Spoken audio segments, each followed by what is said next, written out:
This video is for all of my subcontractor friends in the roofing industry or maybe other industry in construction. I understand how hard the journey is from being a subcontractor to become a contractor. I've been one for many years. I worked for general contractor. He went bankrupt.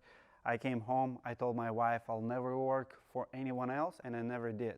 But the journey is not always easy. I'm gonna give you 5 tips and I will explain what it takes to become a general contractor. Completely 2 different business models. Let's talk about it. It's fair to say that the more risk you take, the more reward you get. So the difference between millionaires and billionaires is because people who usually accomplish something really big in life, they solve bigger problems. So when it comes to subcontracting and contracting, the same rules apply.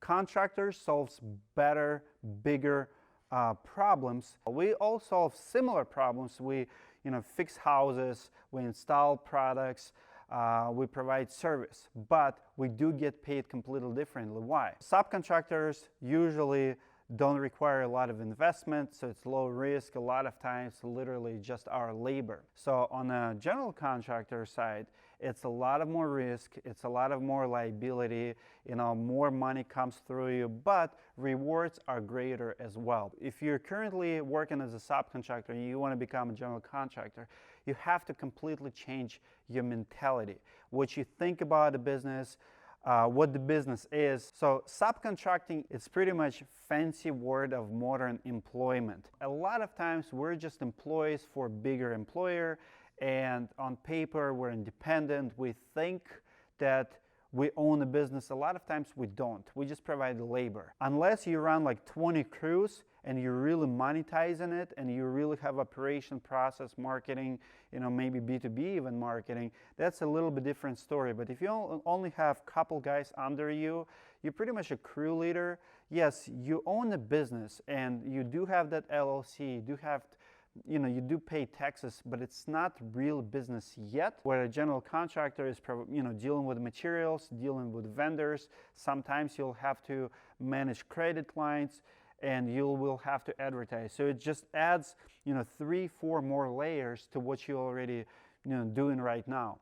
So you need to understand that you will be taking more risks. You will have to invest more of your money into not only tools, but now in the marketing and some other stuff. So if you don't have that mentality shift yet, if you're just chasing money, you're just thinking, oh, general contractors make more money, I'm gonna go do it. Make sure it's not just the money that drives you. Make sure you also are ready to take on more responsibilities, which leads me to tip number 2.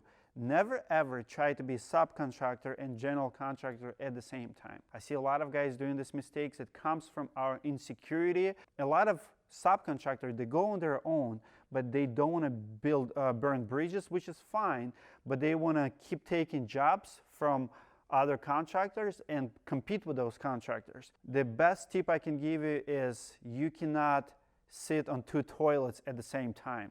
It's just impossible. I've never met one subcontractor who really made it in a contracting world who was trying to do both.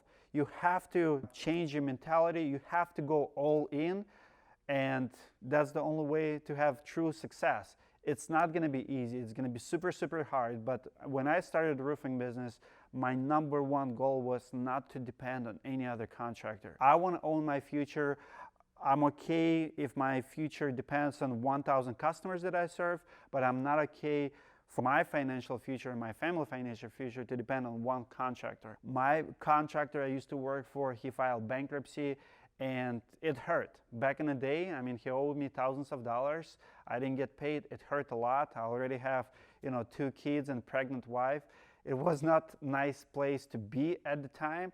I would never put me in a position like that. So when you decide to go on your own, go on your own. Don't depend on anybody else. Tip number 3, you have to understand that contractors do have a lot of risk, and the risk of losing it all always going to be there.